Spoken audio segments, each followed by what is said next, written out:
So today we are going to see about the Coombs test. So before seeing about the Coombs test, we have to know the concept of Rh negative, Rh positive, the consequences that will take place during pregnancy time.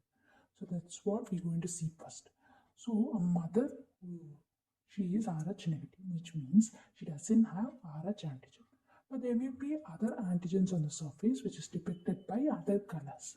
But the Rh antigen alone is absent, so this termed as Rh negative blood. Okay, so no Rh antigen in the mother's blood, but she will secrete an anti-Rh antibody. Likewise, an A blood group secreting antibody against B antigen, and the B blood group secreting antigen against A antibody against A antigen. Likewise, she is having anti-Rh antibody.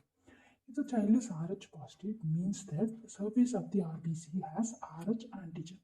So in the womb, the child gets anti-Rh antibody from the mother, and this antibody and antigen bind by reaction to form an antigen-antibody complex.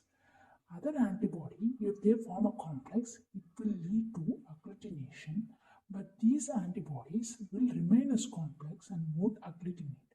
So they are termed as incomplete antibodies. This incomplete antibodies, and this is the main principle behind the Coombs test. So next we are going to see about what is the Coombs test. So this is the basic concept. Let's move into the Coombs test. What is a Coombs test? Coombs test is a different kind of agglutination test. There are several agglutination tests like Vidal test, ABO grouping, which either antigen is added or antibody is added to detect the antigen or antibody, vice versa, by means of agglutination or precipitation. But here, this is a different kind of agglutination test in which antigen and antibody complex is detected.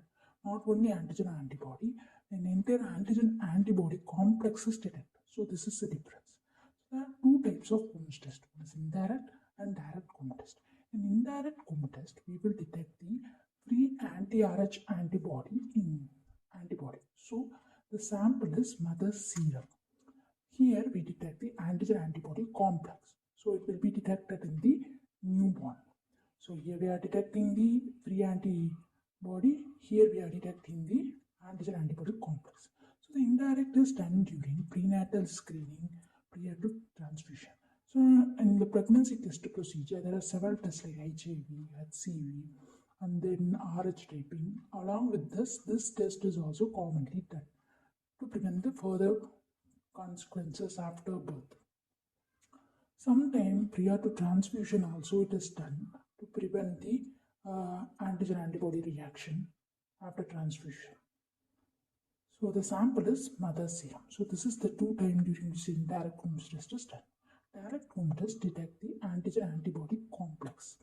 So when the complex is formed, it will cause the lysis of RBC and lead to hemolytic disease of newborn. At that time in newborn, this direct Coombs test is done to detect if there is any presence of this complex. Mostly indirect Coombs test is only done, but in case of hemolytic disease of newborn, to check whether it is due to Rh reaction. So at that time this test will be done.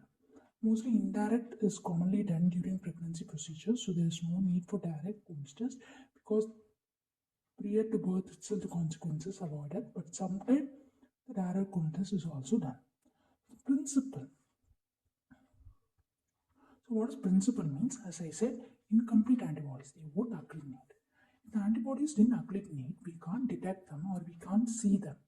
So a Coombs reagent added, that reagent has certain antibody which will cross-link this antigen-antibody complex formed and cause agglutination, so we can see them and we can detect them. The agglutination occur, it is positive. If not occur, it is negative. So incomplete antibodies can't agglutinate. Agglutination takes, then only we can detect them. So Coombs reagent supplies antibody that cross-link and cause agglutination. This is the basic principle behind the Coombs test. So this is the basic principle, and then this is how the agglutination is detected. So let's move into the procedure. So first, the procedure for indirect. Indirect, it's a two-step process. Here we are going to detect the free antibody. So the sample will be the mother's serum.